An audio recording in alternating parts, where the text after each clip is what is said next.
Bien, buenos días a todos. Buenos días. Estoy agradecido al Señor de poder estar con vosotros en esta mañana. Es un privilegio el poder estar aquí para compartir la palabra. Yo, para los que no me conocéis, aunque creo que casi todos me conocen, soy Adolfo Garrido. Estoy casado, mi esposa, 39 años, vamos. Tengo, 3 hijos, aunque una está en el cielo. Hace 6 años se la llevó el Señor. Así que no preguntadme por pruebas. Y tengo 2 hijos que están aquí. Esos 2 hijos, tengo 5 nietos. Y esos 5 nietos aumentarán de aquí a agosto 2 más, que serán 7 nietos. Así que soy abuelo. Así que podéis preguntarme por hijos, por abuelos y todas esas cosas. Pero no estoy aquí para hablar de mi vida, sino estoy aquí para hablar de la palabra de Dios. Todos aquellos que somos hijos de Dios, tenemos que tener el deseo de escuchar a nuestro Padre. Si hay una cosa más preciosa, más bonita, más agradable de un padre, es ver que sus hijos le escuchan. Le escuchan ni más ni menos para obedecerle. Por tanto, estamos aquí en esta mañana para abrir la Biblia y ver qué es lo que Dios quiere decirnos a nuestras vidas. Y quiero que abramos nuestras Biblias en esta mañana en la primera carta del apóstol Pedro. Primera carta del apóstol Pedro. Si tienes una Biblia, yo siempre aconsejo que sea una Biblia de papel, no tanto de móvil, porque sí, está bien, pero yo estoy acostumbrado a leer en papel. El móvil te entra un mensaje, un WhatsApp, una información y has perdido al predicador. Ya no lo miras, ni miras la palabra. Bueno, puedes abrir la Biblia en lo que tengan. Así que vamos a abrir la palabra de Dios en Primera de Pedro, capítulo 1, y vamos a leer los versículos 13, 14, 15, 16, 17. Ya sabéis que yo soy una persona que me gusta mucho que los hermanos, cuando están escuchando la palabra de Dios, sobre todo que memoricen algo de lo que estamos diciendo. Y en unas últimas ocasiones di un versículo para memorizar, pero qué bueno que esta mañana pudiésemos también memorizar algo de lo que vamos a leer. De estos 3 versículos, de estos 5 versículos, al menos 2 pudiésemos memorizar, quedar en nuestra mente. Así que abramos nuestras Biblias en Primera de Pedro, capítulo 1, versículo 13 al 17. Una vez que las tenemos abiertas, no sé si ustedes conocen a una chica que se llama Leonor de Borbón. ¿La conocéis? La conocéis por lo de Borbón, no por Leonor. Leonor de Borbón es la princesa de Asturias, es la hija mayor de los reyes de España, de don Felipe y doña Leticia, nieta de don Juan Carlos y de doña Sofía. Esta chica, Leonor, no sé si la habéis visto alguna vez, pero a mí me parece una chica simpática, guapa, ¿no? Esta será la futura reina de España. Al cumplir sus 18 años, hemos visto que ella ha jurado la Constitución para guardar y hacer guardar las leyes y respetar los derechos de los ciudadanos. También ella ha dado testimonio de que esto conlleva una carga y varias responsabilidades. No es igual vivir como una persona normal de la calle que siendo hija de los reyes de España. No es lo mismo. Ella será la futura reina de España. Esto lleva un compromiso, unas responsabilidades a hacer. Ella tiene que tener varias actitudes y tiene que tenerlas muy en cuenta. Por ejemplo, ella debe de ser instruida en las Fuerzas Armadas, ya que un día será capitán general de las Fuerzas Armadas de España. Ella tiene que también seguir estudiando necesariamente en la universidad. Tiene que ser una mujer, una chica preparada. Tiene que observar de cerca también la realeza, cómo la realiza su padre, para aprender de él, a fin de que cuando sea reina pueda desarrollar el papel que eso conlleva. También debe de ser una chica que vista decorosamente. Es una chica que todo el mundo, cuando sale en los medios de comunicación, la observa. Cómo va vestida, cómo es el color que lleva. Todo esto tiene que llevar cuidado con ella, porque es una chica que debe de ser ejemplo. Debe saber de que muchas personas hablarán de ella. Cómo se expresa, cómo habla, cómo respeta a los demás. Hay una cosa que me llamó la atención cuando leí de esta chica. Dice que no se puede presentar en un acto constitucional con gafas de sol. Esto lo tiene prohibido. También, al ser la futura reina, hija del rey, conlleva una vida de disciplina, de ejemplo, de comportamiento, de vivir en un diario de ser ejemplo. Después de jurar la bandera, dijo estas palabras: estoy muy contenta con poder compartir mi aprendizaje con personas que han elegido una vida de servicio y grandes exigencias y renuncias personales. Ahora, la pregunta que yo quiero hacer esta mañana es: si es así las normas de la hija del rey, ¿cómo deben de ser las normas de los hijos del Rey de Reyes? ¿Cómo debe vivir un hijo de Dios? ¿Nos hemos hecho alguna vez esta pregunta? Si una persona que va a ser la futura reina de España tiene unas exigencias, tiene unas responsabilidades, tiene una vida de disciplina, ¿cómo debe de ser la vida de aquellos que dicen ser hijos de Dios?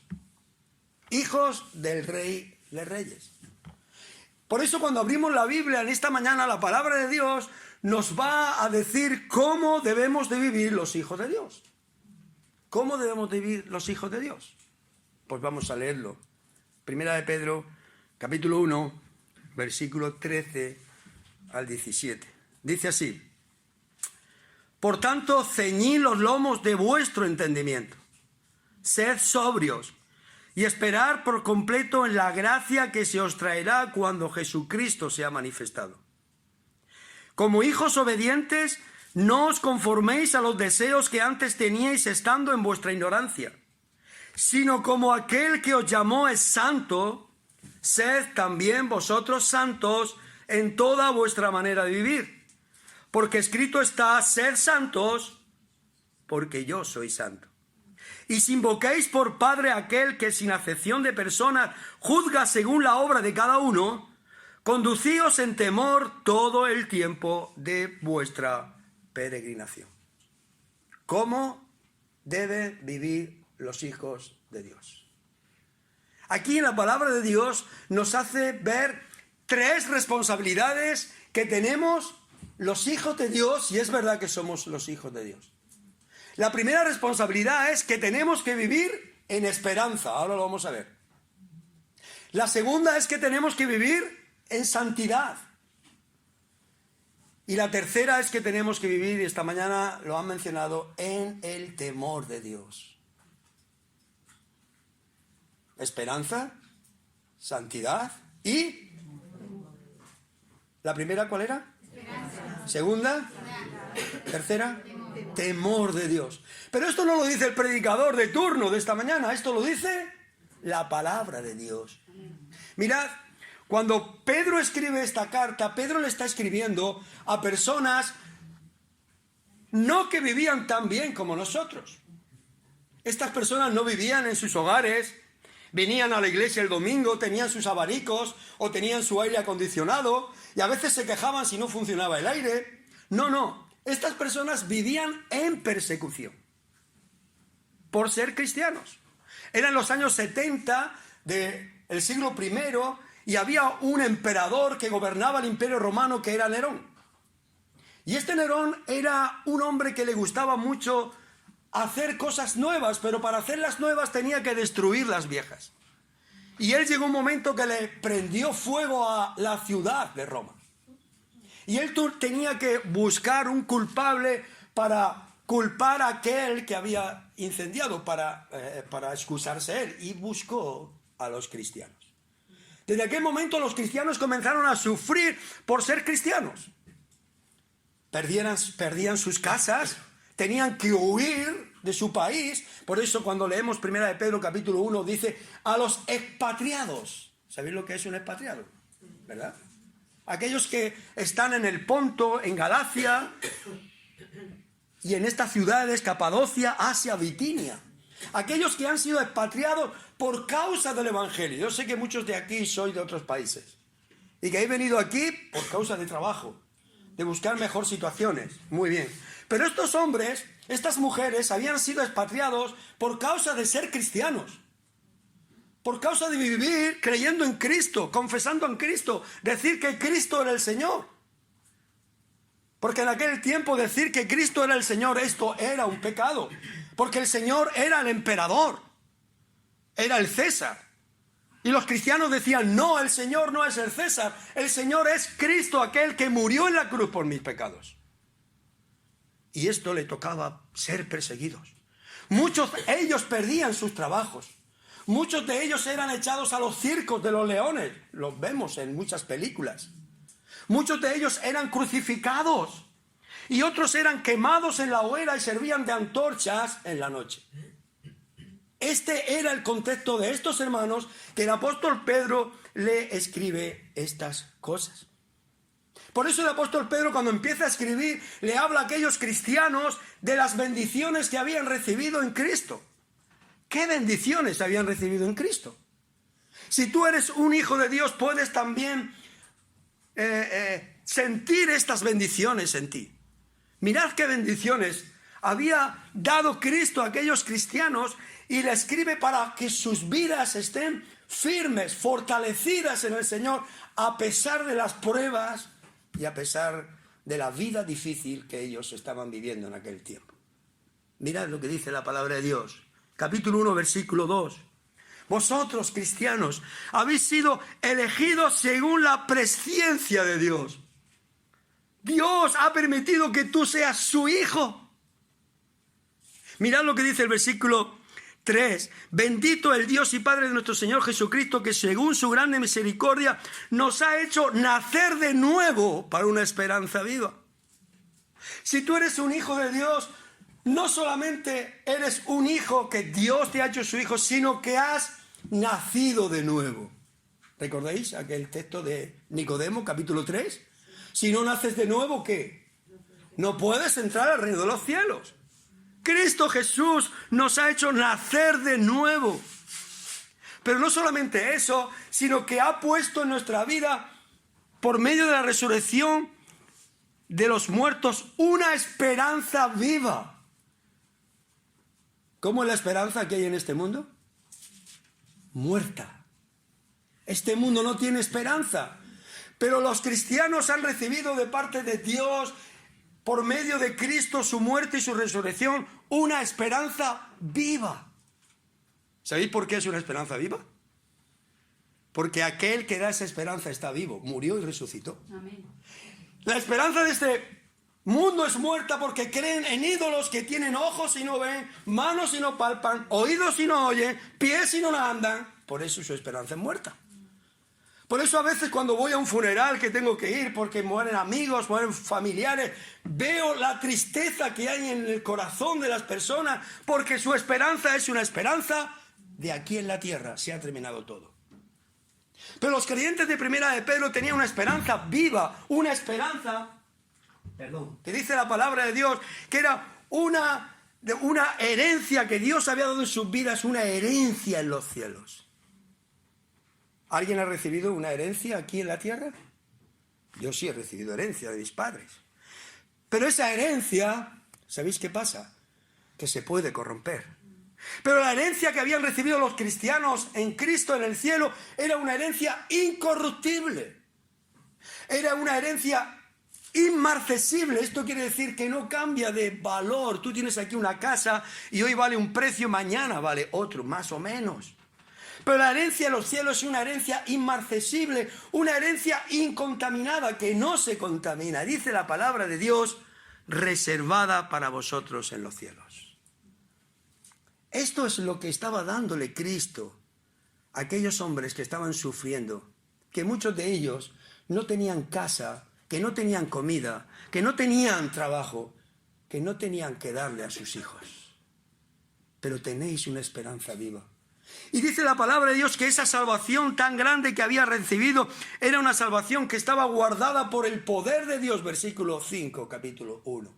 Y no solamente estaba guardada por el poder de Dios, sino que dice la palabra de Dios que era una salvación tan preciosa, tan grande, tan maravillosa. Dice el versículo 12 y 13 que aún los ángeles anhelan mirar. Increíble. Ahora bien, habéis recibido todas estas cosas. ¿Sois hijos de Dios? ¿Tenéis una herencia preciosa? ¿Inmarcesible, incorruptible, incontaminada? ¿Tenéis una esperanza viva? ¿Tenéis una salvación tan grande? Todo esto lo tiene un hijo de Dios. ¿Sabéis por qué lo tiene? Porque lo hemos recibido, porque no es nuestro, porque era algo que Dios ha ganado con su propia sangre en la cruz y lo ha dado. Aquellos que han creído en Cristo y se han arrepentido de sus pecados. Ahora, una vez que tenéis esto, dice la palabra del Señor, así tenéis que vivir. En primer lugar, tenéis que vivir en esperanza. Tenéis que vivir de una manera que vuestra vida viva continuamente esperando esto que os he prometido en el capítulo 1, esta herencia, esta salvación. Por eso dice el versículo 13 que hemos leído. Por tanto, ceñid los lomos de vuestro entendimiento. ¿Qué quiere decir esto? Si nosotros viviéramos en aquel tiempo no hacía falta de explicar, pero aquí sí. ¿Qué quiere decir esto?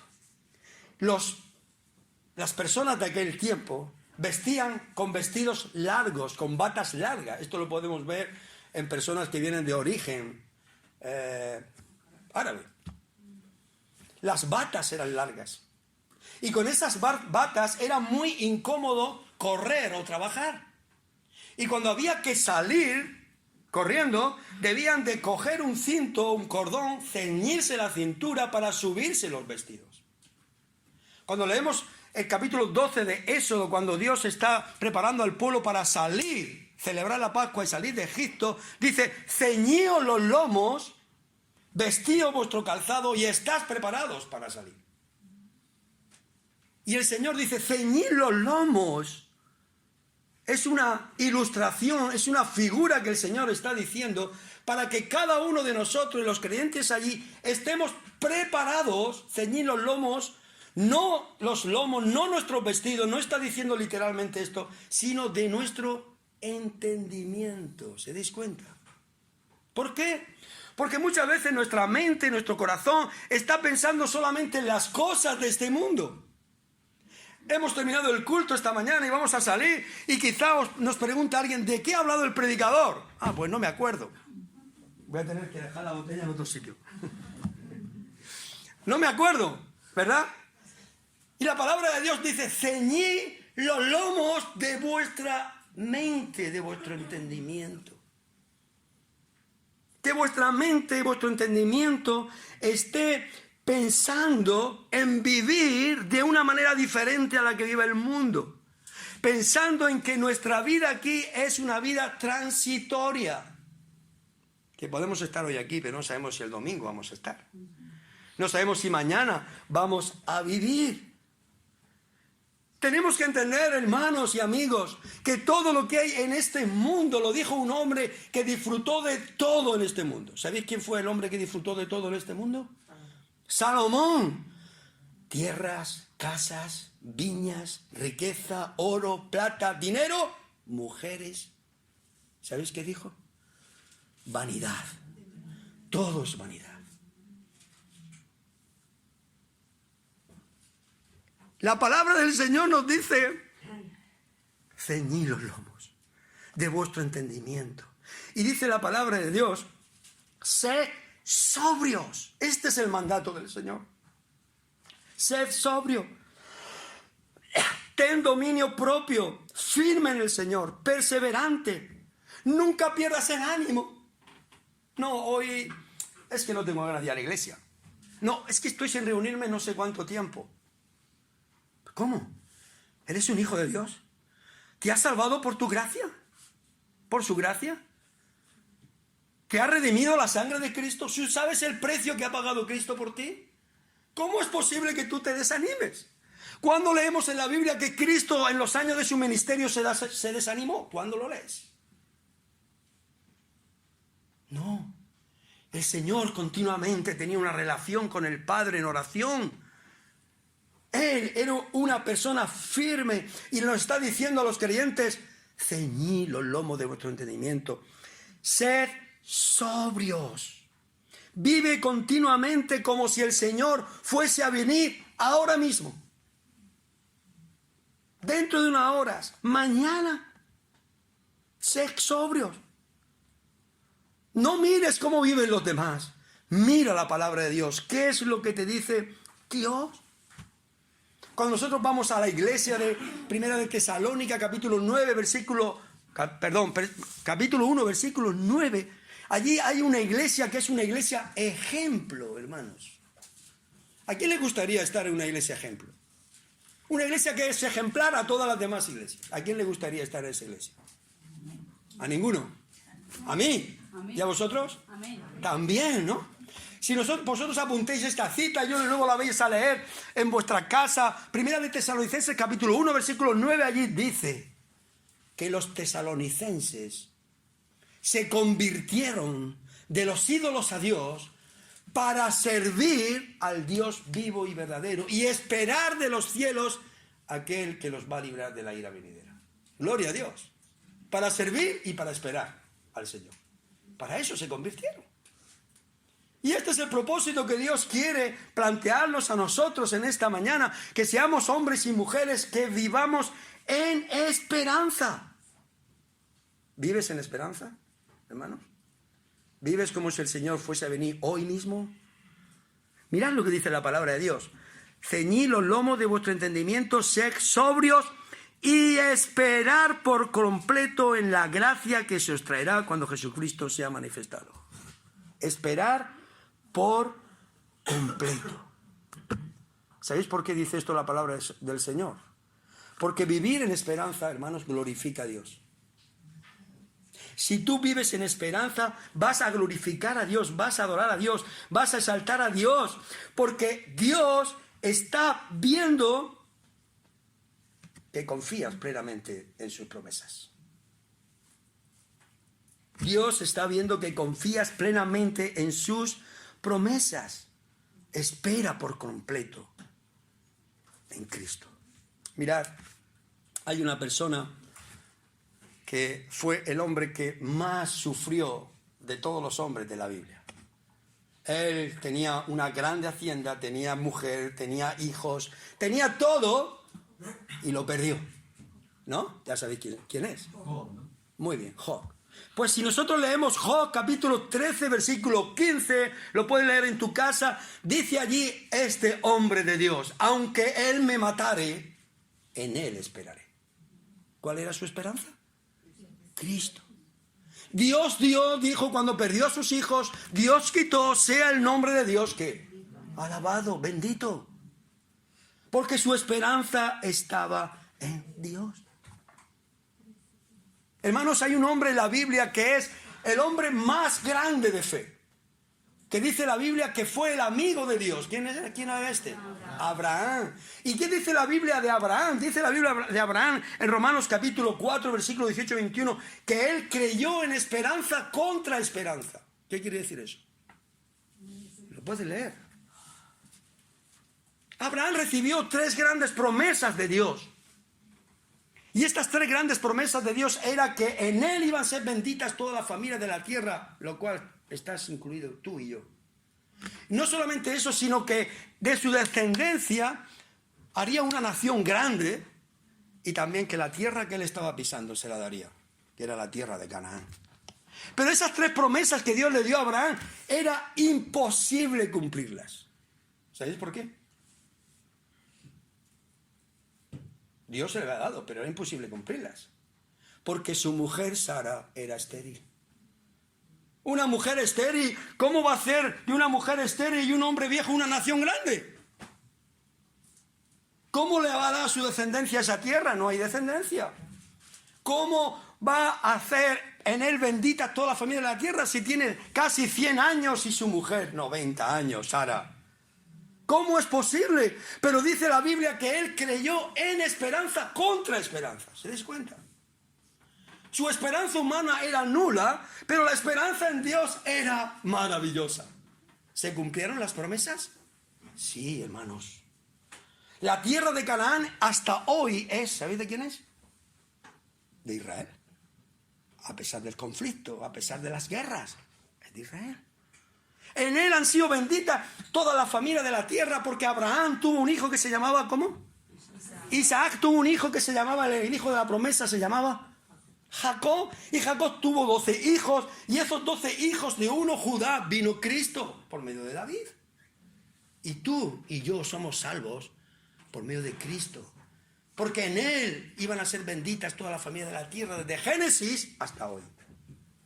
¿Se des cuenta cómo son las promesas de Dios? Nosotros las estamos disfrutando. Por eso es algo tan maravilloso que nosotros podamos vivir en esperanza, hermanos. Este mundo vive sin esperanza, sin luz. No tiene nada. Cuando Cristo estaba delante de una tumba, la tumba de Lázaro, y aquellas hermanas suyas y aquel pueblo lloraba y lloraba y lloraba porque aquel amigo de aquel pueblo y aquel hermano había muerto. ¿Sabéis cuáles son las palabras que Cristo dijo? Yo soy la resurrección y la vida, y el que cree en mí, aunque esté muerto, vivirá, y todo aquel que vive y cree en mí no morirá eternamente. ¿Crees esto? Amén. Estas son las palabras de Cristo. ¿Por qué? Porque en él hay esperanza. Hace un poco tiempo estaba hablando con un hermano de una iglesia, 80 años, y yo le decía, hermano, ¿cómo estás? Sabía que le habían diagnosticado un cáncer. ¿Cómo estás? Dice, el médico me ha diagnosticado un cáncer. Y yo me quedé impresionado de la respuesta que me dijo.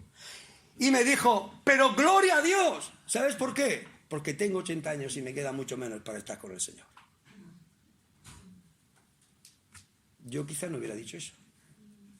Pero este hermano, con una fe, con una esperanza, creyendo en las promesas de Dios. ¿Por qué? Porque Dios nos manda en su palabra que como hijos de Dios tenemos que vivir en esperanza, esperando al Señor.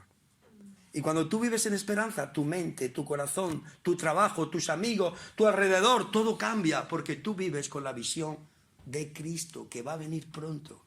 No te aferras tanto a este mundo, porque sabes que este mundo es un mundo que pasa.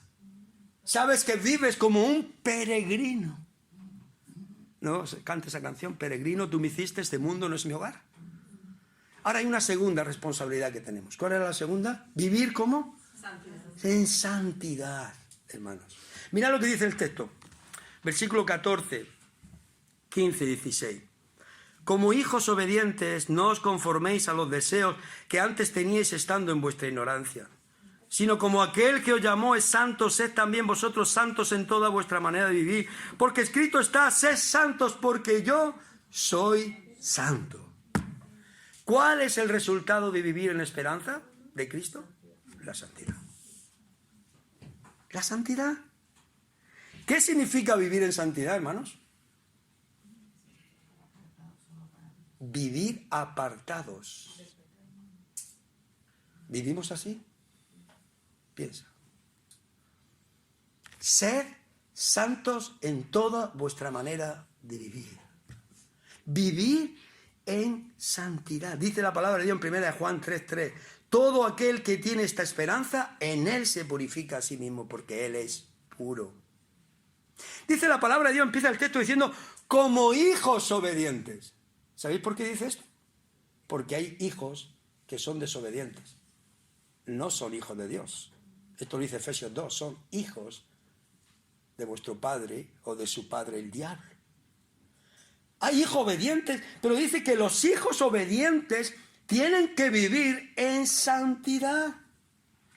¿Y cómo se manifiesta la verdadera santidad en un creyente? ¿Cómo manifestamos en nuestra vida que somos santos?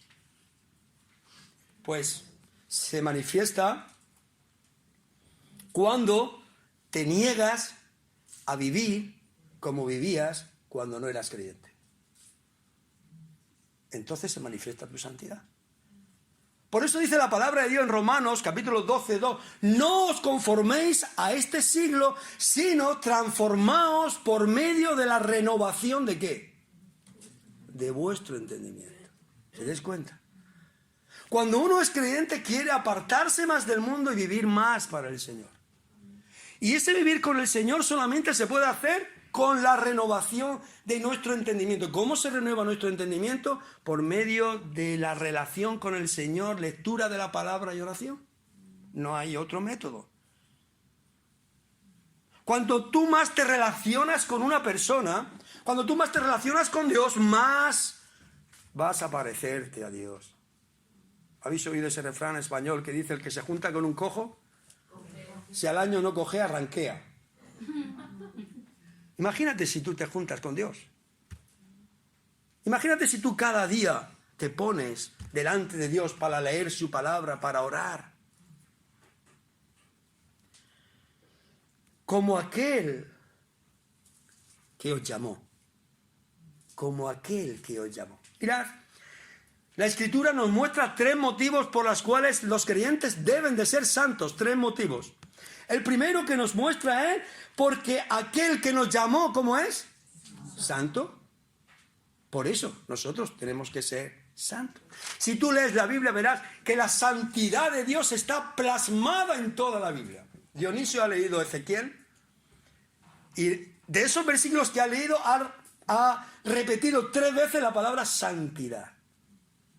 Un pueblo pecador, un pueblo que estaba en Babilonia, en el libro de Ezequiel, estaba en Babilonia y estaban en Babilonia por su pecado. Y Dios le habla de la restauración, pero porque Dios es santo. Y no van a ser restaurados porque ellos se lo merecen, sino porque Él es santo. Y es su pueblo y le ama, y es su especial tesoro. Él es santo. ¿Sabéis cuándo aparece la primera vez la palabra santificación? Cuando Dios crea el cielo y la tierra. Hay un día que dice que Él lo santifica para Él. Pero en Éxodo capítulo 3 hay un hombre que tiene que quedar descalzo porque el lugar donde está pisando es santo. ¿Quién es? Moisés. ¿Por qué es santo ese lugar? Porque allí está Dios. Porque allí está Dios. O sea, debemos de ser santos porque Él es santo.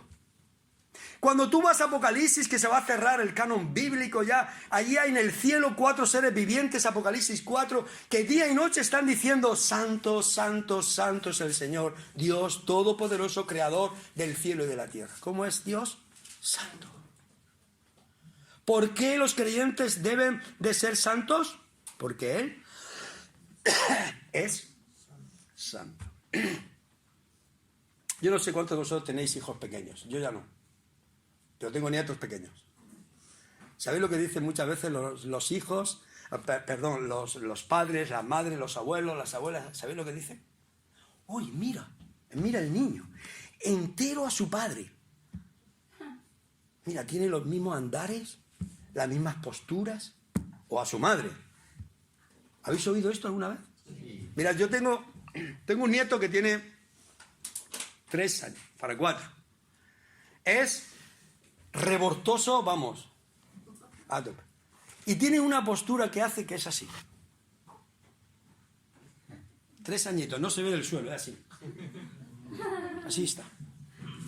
Esto yo se lo he visto hacer a su abuelo paterno. O sea, a mi consuegro que ya está con el Señor. Cuando yo iba a visitarlo a Granada, esto hacía él, así hablaba. Y esto lo hace el niño, con 3 años. ¿Sabéis por qué? Porque el niño tiene genes de su padre y de su abuelo. ¿Verdad? ¿Por qué hace esto? Porque así lo hacía su abuelo. Si nosotros somos hijos de Dios, tenemos que tener los genes de Dios. El ADN de Dios. Somos hechos a su imagen y semejanza. Tenemos que parecernos a Dios. ¿Sí o no? Así es, hermanos. Por eso dice, escrito está. Sed santos porque yo soy santo. Tenemos que ser santos porque Dios es santo, pero aparte es porque la Escritura lo dice, escrito está, sed santos porque yo soy santo. ¿Y dónde dice la Escritura esto? Porque aquí lo está mencionando Pedro, pero ya está escrito antes. ¿Dónde dice la Escritura sed santos? Mirad, esto lo dice en el libro de Levítico. Un libro que nos habla de sangre, de sacrificios, de muertes para poder presentarse el pueblo a Dios, tiene que sacrificar animales. Pero ¿qué pasa? Que Dios le está enseñando al pueblo en el Sinaí cómo tener una relación con Dios y a la vez cómo poder andar con Dios. O sea, vosotros sois mi pueblo. Para tener una relación con Dios y para andar con Dios tenéis que hacer esto: ser santos. Si no, no hay relación conmigo. Si no, yo no puedo andar con vosotros. ¿Nos damos cuenta? Y Pedro lo saca aquí del libro de Levítico. Lo podéis leer también en vuestras casas. Capítulo 11 de Levítico, versículo 44, 45, capítulo 19, versículo 2. Dios coge esta cita para enseñar a los creyentes que igual que su pueblo, para tener una relación con Dios y para andar con Dios, tenían que ofrecer sacrificios a Dios. Tenía que haber derramamiento de sangre igualmente. Así sus hijos, por la sangre de Cristo, si son sus hijos, si han sido salvos, si han sido rescatados de su vana manera de vivir, tienen que andar en santidad. Por eso, cuando nosotros leemos 1 de Pedro capítulo 2, versículo 9, mirad lo que dice. Algo ha mencionado también Dionisio esta mañana. Mas vosotros sois linaje escogido, real sacerdocio, ¿qué más? Nación santa, pueblo adquirido por Dios. ¿Se dais cuenta por qué tenemos que andar en santidad? Dice Juan Wesley que el hombre más santo que él había conocido en Europa era Juan Fletcher. Mirad lo que hacía este hombre. Dice que este hombre, él se examinaba diariamente su proceder para ver si lo que había hecho estaba de acuerdo con la palabra de Dios y los planes de Dios. Terminaba el día y él se examinaba su vida y decía: Señor, lo que he hecho está de acuerdo con tu palabra, está de acuerdo con tus planes. Al despertarse cada mañana tuvo cuidado con su mente, tuvo cuidado de guardar sus pensamientos de pecado. Me he acercado a Dios en oración esta mañana, he dado lugar a Dios o he dado lugar a la pereza y a la dejadez espiritual. Esto decía este hermano, se preguntaba a él mismo. ¿He andado hoy por fe y he procurado ver a Dios en todas las cosas que he hecho? ¿Me ha pasado esto? Dios lo ha permitido. He hecho esto porque Dios ha querido. Hay un texto en la Biblia que dice: si comemos o bebemos, hagámoslo todo, o hacemos otra cosa, hagámoslo todo para la gloria de Dios. ¿Me he negado a mí mismo para no expresar mis palabras cuando no glorifican a Dios? ¿He derrochado mi tiempo, mi dinero en cosas para agradarme a mí o para agradar a Dios? ¿He gobernado bien mi lengua? Este era el examen que se hacía aquel hombre. ¿He hecho algo por alguna persona para poder presentarle a Cristo? Un hombre que dice que andaba en santidad. Aquel que nos llamó es santo. Escrito está: sed también vosotros santos. ¿Y por qué debemos de ser santos? Quiero que vayamos a leer este texto. Hebreos capítulo 12, versículo 14. Vamos a leer este texto. Un poquito más atrás está Santiago, después Hebreos.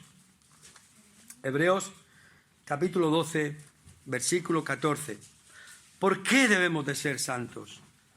Dice allí la palabra de Dios, Hebreos capítulo 12, versículo 14, dice allí: seguid la paz con todos y la santidad, sin la cual nadie verá al Señor. Tremendo, ¿verdad? Tremendo. Pensemos esto, hermanos. Sin santidad nadie verá al Señor. ¿Por qué debemos de ser santos? Porque Dios es santo, porque en su palabra escrito está ser santos y porque sin santidad nadie puede ver al Señor. Si hemos sido salvados, hermanos, piensa, debes de vivir en santidad. Y debes de vivir en esperanza. Y dice la palabra de Dios: ser santos en toda vuestra manera de vivir. ¿En qué parte de nuestra vida tenemos que ser santos? En toda vuestra manera de Vivir, sí, con tu esposa. Si eres un hombre, tienes que vivir en santidad. ¿Cómo se vive en santidad con tu esposa? Mira la Biblia. Mira 1 de Pedro capítulo 3. Ya verás qué te dice ahí. Tienes que vivir en santidad con tu esposo. Tienes que vivir en santidad con tu familia. Tienes que vivir en santidad con tus padres. Tienes que vivir en santidad en el trabajo. Tienes que vivir en santidad en la universidad. Tienes que vivir en santidad en la iglesia. Es fácil vivir en santidad en la iglesia, ¿verdad? Como decía un niño. Decía al pastor, un niño, el domingo. Pastor, yo quiero que mis papás se vengan a vivir aquí, a la iglesia. ¿Y eso por qué? Porque aquí en la iglesia son 2 angelitos. El niño sabía cómo eran en su casa. Y es verdad, aquí no vamos a discutir en la iglesia los matrimonios, ¿verdad? Aquí no vamos... Espérate que vayamos a la casa, ya verás. Pero Dios dice, ser santos, porque yo soy santo. Mirad, es un versículo que debemos de aprender de memoria. Versículo 15 y 16. Sino como aquel que es santo, sed también santos vosotros en toda vuestra manera de vivir. Porque escrito está, ser santo y yo soy santo. Sino como aquel que es santo, sed también vosotros santos en toda vuestra manera de vivir. Porque escrito está, sed santos porque yo soy santo. Apúntale una hojita. Ponle la cita y detrás el texto. Memorízalo esta semana.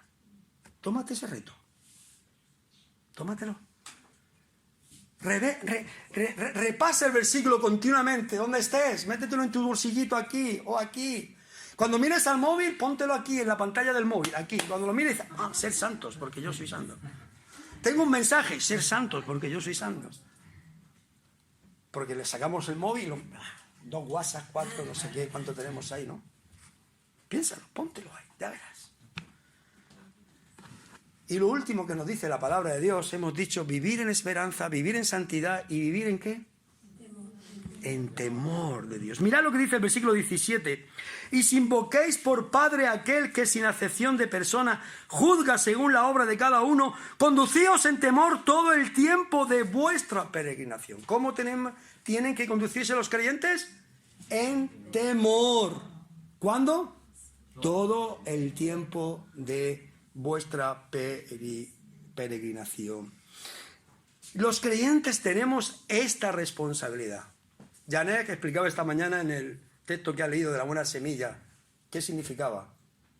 Andar en temor. No significa andar en miedo de Dios. Significa andar en respeto a Dios, en obediencia a Dios, saber que Él está por encima de todo, que todo lo que soy, que todo lo que tengo, que todo lo que disfruto es de Dios y le obedezco y le respeto y le amo.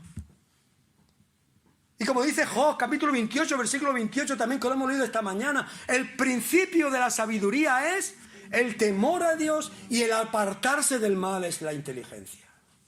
¿Tú quieres ser inteligente? Hombre, tienes que ir a la universidad, sí. Muy bien. Tienes que estudiar un módulo, muy bien. Estudia, por favor, estudia si eres joven. Y si eres mayor también. Pero la inteligencia espiritual de Dios es que te apartes del mal. Y la sabiduría de Dios es que tengas temor a Dios. Ese es el principio de la sabiduría. Temor a Dios. ¿Por qué Dios nos llama a conducirnos en temor? ¿Por qué Dios nos llama a conducirnos en temor? ¿Por qué creéis? Voy a terminar pronto. No preocuparse. Si alguien tiene la comida sin hacer, no se preocupe. Yo también. Si me quiere invitar a su casa, yo como. ¿Por qué creéis? ¿Sabéis por qué creéis que Dios nos manda a andar en temor? Mirad, lo dice el texto. Y si invoquéis por Padre aquel que sin acepción de personas juzga según la obra de cada uno. Porque vamos a ser juzgados por Dios. Lo dice la palabra de Dios. Porque vamos a ser juzgados por Dios. Él es el juez que nos va a juzgar a toda persona sin acepción. Hombre, mujer, machista, feminista, rey, presidente, sea el empresario que sea quien sea, seas pobre, seas rico, seas del continente europeo, americano, africano, asiático, de donde seas, Dios te va a juzgar. Por eso dice que nos conduzcamos en temor. Ahí está. Y dice la palabra de Dios, el argumento que utiliza es, si tú invocas a Dios, hermano, si tú invocas a Dios como esta mañana, si tú clamas a Dios, si tú oras a Dios, si tú llamas a Dios, cantas a Él y le dices que Él es santo, debes de conducirte en temor porque tienes que saber que Él te va a juzgar. ¿Y qué pasa? Que si tú conoces a Dios y no andas en santidad, tu juicio será mayor, porque conoces cuáles son las normas de Dios. Y Él dice la palabra de Dios que juzga sin acepción de personas. Ya sabéis cómo están los juicios aquí en la tierra, sobre todo en España, no sé en los países vuestros, pero aquí en España sabemos cómo están los juicios, ¿no? Este juez que dice que nos va a juzgar, Dios es totalmente neutral.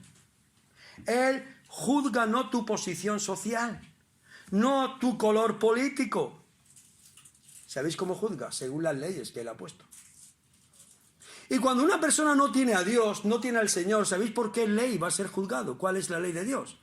La ley de Dios es los 10 mandamientos. No matarás. Algunas veces matamos con la mente, ¿verdad? No codiciarás, o sea, no desees lo que tiene otro hermano, no tengas envidia. No adulterarás, no robarás, no hablarás contra tu prójimo, honra a tu padre y a tu madre. Con esta ley es lo que va a juzgar Dios. Y dice la palabra de Dios que juzga según la obra de cada uno. ¿Cómo es posible que Dios conozca a todo? Así lo dice la Biblia. Los ojos de Dios contemplan toda la tierra, segunda de Crónicas 16:9. Él sabe todo. Si lees el Salmo 139, ahí va a hablar de la omnipresencia, de la omnisciencia, de la omnipotencia de Dios. Salmo 139. Tú conoces mi entrada, mi salida, tú conoces toda mi vida. Por eso Él puede juzgar así. Él, dice la palabra de Dios, que va a juzgar según la obra de cada uno. Por eso es tan importante, porque Dios nos va a juzgar por lo que hacemos, no por lo que hablamos. ¿Nos damos cuenta? Por lo que hacemos, no por lo que hablamos.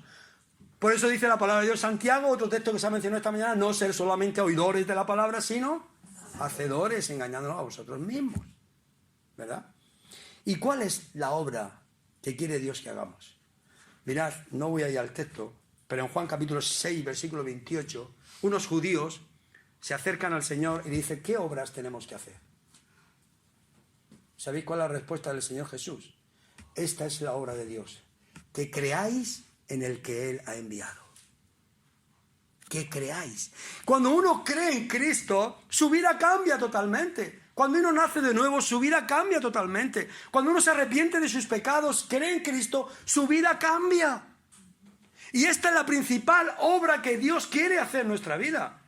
Que creamos en el único que es el Señor de señores y el Rey de reyes. Que creamos en el único que hay salvación y hay perdón de pecados, como dice Primera de Pedro. Como dice Pedro en el capítulo 4, versículo 12 de Hechos, en ningún otro hay salvación, porque no hay otro nombre bajo el cielo dado a los hombres. Esta es la obra de Dios. Por eso, amigo, hermano, si estás aquí en esta mañana y no tienes a Cristo, la obra de Dios es que tú creas en Cristo, que te arrepientas de tus pecados para que Él te salve. Y entonces puedas hacer la obra de Dios. Puedas conducirte en esperanza, en santidad y en el temor de Dios. Mirad, termino. Hay dos juicios en la Biblia. Uno será el juicio de los cristianos para ver su amor y su servicio a Dios. Y el otro será el gran juicio del trono blanco. Apocalipsis capítulo 20. Dios llamará a todos, dice. A todos los muertos los llamará, los levantará. Y todos serán juzgados por sus obras. Y dice la palabra de Dios que el que no estaba escrito en el libro de la vida fue lanzado al lago de azufre. Esta es la muerte segunda. Apocalipsis capítulo 20, el gran juicio del trono blanco. Por tanto, conducíos con temor todo el tiempo de vuestra peregrinación. ¿Dónde se manifiesta el temor a Dios? En la obediencia a Dios, en el respeto a los que gobiernan, a tus jefes, a tus profesores, a tus padres, a tu esposo, a tu esposa, a tus pastores. Ahí se manifiesta que andas en el temor de Dios. Ahí está. Mira, vivimos en un mundo que... ¿Sabéis por qué el mundo está así? Porque creemos que solamente la justicia va a ser la justicia que manifiesta este mundo. Por eso muchas veces nosotros tenemos miedo ¿a quién? A la justicia de este mundo. Por ejemplo, vamos conduciendo por la carretera y vamos a una velocidad bien, normal, como nos manda el disco, ¿no? Y de pronto por el espejo retrovisor o por delante vemos a la policía. ¿Qué hacemos? Levantamos el pie. ¿Por qué? Por si acaso vamos pasados. ¿A quién le tenemos respeto? A la autoridad. ¿Por qué? Porque si nos pasamos nos puede multar, ¿verdad? Pero no tenemos respeto a la autoridad que está sobre toda autoridad, que es Dios. ¿No vamos a respetarlo? Por eso el mundo está así, porque cree que solamente va a juzgar, se va a juzgar con las normas, con las leyes, con los jueces de este mundo. Por eso en España ahora se ha aprobado esta ley de la amnistía. El hombre perdona al hombre. Porque el hombre es el único perdón que necesita aquí en la tierra. Pero no tiene el perdón de Dios. ¿Se des cuenta? Qué importante que nosotros tengamos en cuenta esto. Que hay un juez que va a juzgar. Y que aquellos creyentes que hemos creído en Cristo pasaremos por el tribunal de Cristo, según dice Corintios. Pero aquellos que no tienen a Cristo serán juzgados para muerte eterna. Por eso es importante, hermanos, recordar esto. ¿Cómo debemos de andar los hijos de Dios? En esperanza, en santidad y en temor de Dios. Que el Señor os bendiga. Y que bendiga esta iglesia para su gloria. Y que podéis ser hombres y mujeres que habéis sido llamados para anunciar las virtudes de aquel que nos llamó de las tinieblas a su luz admirable. Gloria sea a Dios. El Señor bendiga. Vamos a orar. Señor, te bendecimos, te adoramos por tu palabra. Ella es viva, eficaz. Ella es lámpara a nuestros pies. Ella es aquella que alumbra nuestra vida y nos hace ver cómo tenemos que andar. Y te damos gracias por ella, Señor. Queremos que nos ayudes a poder obedecerla. Que nos des la fuerza, que nos des, Señor, la fuerza de tu Espíritu Santo para que por medio de él podamos obedecerte. Señor, estamos en un mundo caído, perdido, y este mundo sabemos que necesita hombres y mujeres que anden en santidad, en temor, en esperanza. Y es por eso que pedimos que tu palabra pueda ser, Señor, grabada en cada uno de nuestros corazones en esta mañana. Y que podamos vivir como tú quieres, y que esta iglesia tú puedas bendecirla grandemente, y que muchos puedas tú añadir aquí, que puedan conocerte a ti como el autor de su vida, autor y consumador de su fe. En el nombre de tu Hijo te lo pedimos, oramos y te damos gracias. Amén.